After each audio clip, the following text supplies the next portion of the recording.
Hello friends, welcome to कथा वाचन।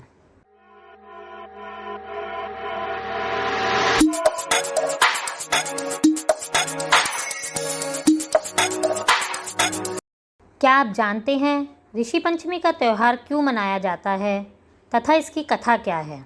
आइए आज हम आपको बताते हैं इसकी कथा, महत्व और इस त्यौहार के बारे में। ऋषि पंचमी का त्यौहार इस वर्ष 11 सितंबर शनिवार को मनाया जा रहा है।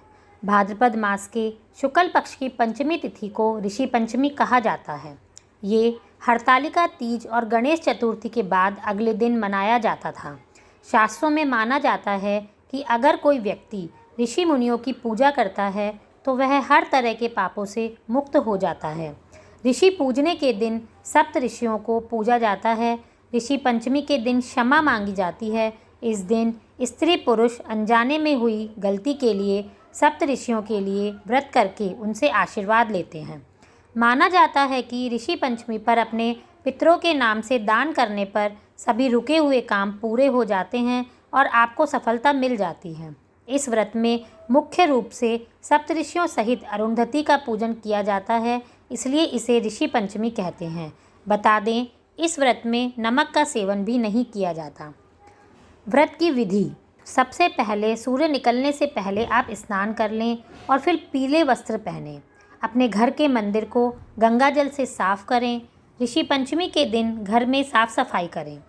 किसी पट्टे या ऊंचे स्थान पर सप्त ऋषियों की फ़ोटो लगाएं और उसके बाद उनके सामने जल भरकर कलश रखें।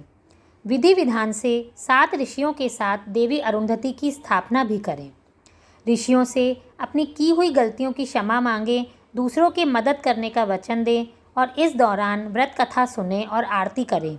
सभी को प्रसाद खिलाएं, घर में बड़ों का आशीर्वाद लें।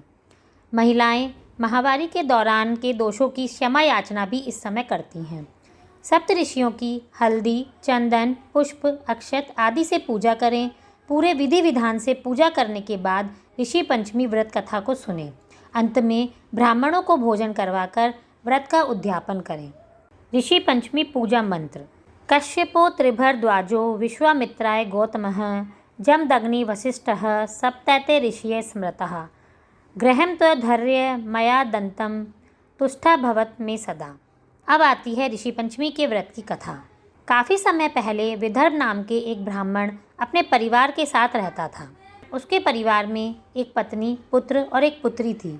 ब्राह्मण ने अपनी पुत्री का विवाह एक अच्छे कुल में किया, लेकिन दुर्भाग्यवश उसकी पुत्री के पति की अकाल मृत्यु हो गई, जिसके बाद उसकी विधवा बेटी अपने घर वापस आकर रहने लगी। एक दिन अचानक मध्य रात्रि में विधवा के शरीर में कीड़े पड़ने लगे, जिसके चलते उसका स्वास्थ्य गिरने लगा। पुत्री की ऐसी हाल देखकर ब्राह्मण उसे एक ऋषि के पास ले गया। ऋषि ने बताया कि कन्या पूर्व जन्म में ब्राह्मणी थी। इससे उसने एक बार रजस्वला होने पर भी घर के बर्तन छू लिए और काम करने लगी। बस इसी पाप की वजह से इसके शरीर में कीड़े पड़ गए हैं। चूँकि शास्त्रों में रजस्वला स्त्री का कार्य करना वर्जित माना गया है, लेकिन ब्राह्मण की पुत्री ने इस बात का पालन नहीं किया, जिस कारण उसे इस जन्म में दंड भोगना पड़ रहा है। ऋषि कहते हैं कि अगर वह कन्या ऋषि पंचमी का पूजा व्रत पूरे श्रद्धा भाव के साथ करते हुए क्षमा याचना करे तो उसे अपने पापों से मुक्ति मिल जाएगी। कन्या ने ऋषि के कहे अनुसार विधि विधान से पूजा और व्रत किया तो उसे अपने पूर्व जन्म के पापों से छुटकारा मिला।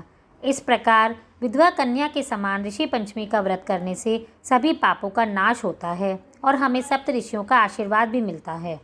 आप सभी को ऋषि पंचमी की बहुत बहुत शुभकामनाएं। धन्यवाद।